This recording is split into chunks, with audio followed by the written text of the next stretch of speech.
क्या आज के ज़माने में किसी पर भरोसा किया जा सकता है? चलिए सुनते हैं ये कहानी। एक सब्जी वाला था। वो अपनी सब्जी मंडी के बाज़ार में अपना ठेला लगाकर बेचता था। एक दिन एक व्यक्ति उस सब्जी वाले के पास शाम को सब्जी खरीदने के लिए गया। उस व्यक्ति ने देखा कि सब्जी का ठेला है, पर सब्जी वाला वहाँ पर नहीं है। उस व्यक्ति ने सोचा कि ये सब्जी वाला कहीं पर काम से गया होगा। थोड़ी देर रुककर इंतज़ार करता हूँ। वो इंतज़ार करने लगा, लेकिन वो सब्जी वाला आया ही नहीं। कुछ देर बाद उस व्यक्ति ने सब्जी का जो ठेला था उसकी तरफ देखा। ठेले पर एक छोटा सा बोर्ड लगा हुआ था। उस बोर्ड पर लिखा था कि आप अगर जल्दी में हो तो सब्जी खुद इस ठेले में से ले लें, और उसके जो भी पैसे हों वो सामने एक डिब्बा रखा है उसमें रख दें।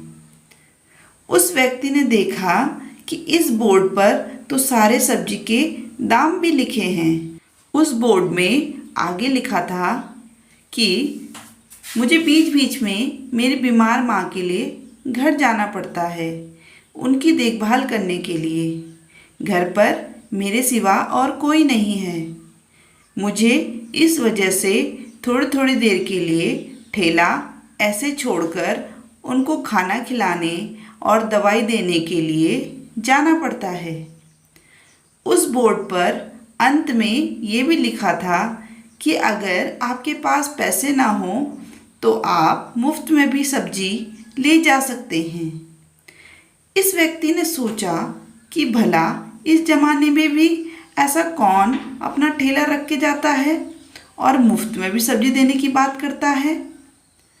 उस व्यक्ति ने वहाँ पर जो सब्जी के पैसे लिखे थे उस हिसाब से सब्जी लेकर पैसे डिब्बे में रख दिए।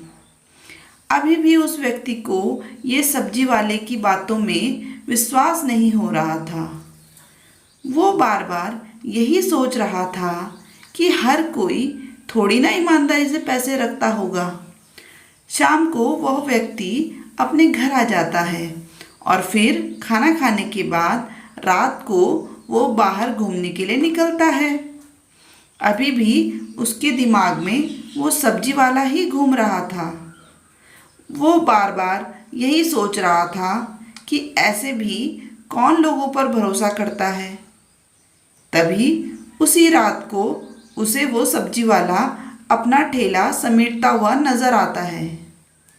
वो तुरंत उससे बोलता है और कहता है कि भाई आप इधर आइए, मुझे आपसे कुछ बात करनी है। वो सब्जी वाला कहता है कि आप 5 मिनट रुकिए, मैं ये ठेला समेट लूँ, उसके बाद आपसे बात करता हूँ। फिर वो सब्जी वाला उस व्यक्ति के पास जाता है और वो व्यक्ति उसे कहीं पर बिठाता है और उनसे कहता है कि आप मुझे ये बताइए कि आप अपनी सब्जी का ठेला ऐसे कैसे छोड़कर चले जाते हैं। आप लोगों पर ऐसे कैसे भरोसा रख लेते हो? क्या हर कोई ईमानदारी से आपके डिब्बे में पैसे रखता है?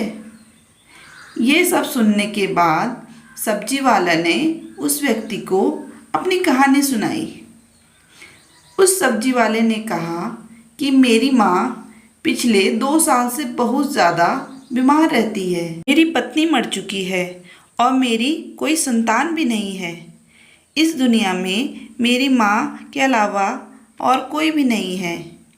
मैंने मेरी माँ को एक दिन कहा था कि हमारे पास इतने पैसे नहीं हैं कि मैं कमाने ना जाऊँ और हर वक्त तुम्हारे पास रुकूँ। मेरी माँ मुझे यही कहती रहती है कि बेटा तुम मेरे पास ही रहो, बाहर मत जाओ। मैंने उनको समझाने की बहुत कोशिश की थी कि मैं अगर सब्जी बेचने नहीं जाऊँगा तो फिर आपकी दवाई और हमारे खाने पीने के पैसे कौन देगा।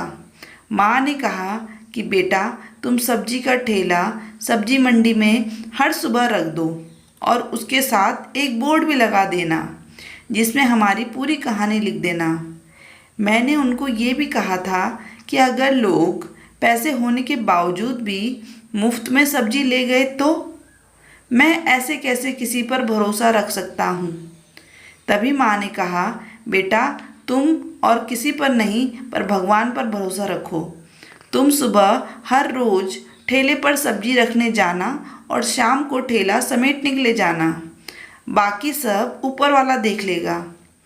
मैंने सोचा कि मैं एक बार माँ का बताया हुआ तरीका इस्तेमाल तो करूँ।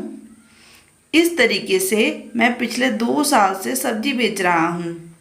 मैं दिन में सिर्फ 2 ही बार सब्जी मंडी में जाता हूँ और लोगों को लगता है कि मैं बीच बीच में आता जाता रहता हूँ। ये सब्जी वाले की कहानी सुनकर उस व्यक्ति ने बड़े आश्चर्य से पूछा कि तुम्हें क्या हर बार सब्जी के पैसे बराबर मिलते हैं या फिर कई बार कम भी मिलते हैं। सब्जी वाले ने कहा कि मुझे हर रोज़ जितने पैसे मिलने चाहिए उतने ही मिलते हैं और कई बार तो ज़्यादा भी मिलते हैं। कुछ लोग डिब्बे में पर्ची रख के जाते हैं और उस पर्ची में ऐसा भी लिखते हैं कि मैंने आज सब्जी के पैसे ज़्यादा रखे हैं, तुम अपनी माँ का इलाज अच्छे डॉक्टर से करवाना। एक बार तो एक डॉक्टर ने मुझे अपना नंबर भी दिया था और लिखा था कि अगर तुम्हें कभी मेरे से इलाज करवाने की ज़रूरत हो तो मेरे पास आ जाना। मैं तुम्हारी माँ का इलाज करने के कुछ भी पैसे नहीं लूँगा। सब्जी वाले ने ये भी कहा कि आज तक मुझे किसी में भी कम पैसे नहीं दिए हैं। सब्जी वाले की बातें सुनकर उस व्यक्ति को लगा कि मैं जितना सोचता हूँ इतने भी लोग बुरे नहीं होते हैं। दोस्तों, इस कहानी के बारे में आपकी क्या राय है हमें कमेंट में ज़रूर बताइएगा। अगर कहानी पसंद आई हो तो इसे अपने दोस्तों के साथ ज़्यादा से ज़्यादा शेयर करें। कहानी पूरी सुनने के लिए धन्यवाद।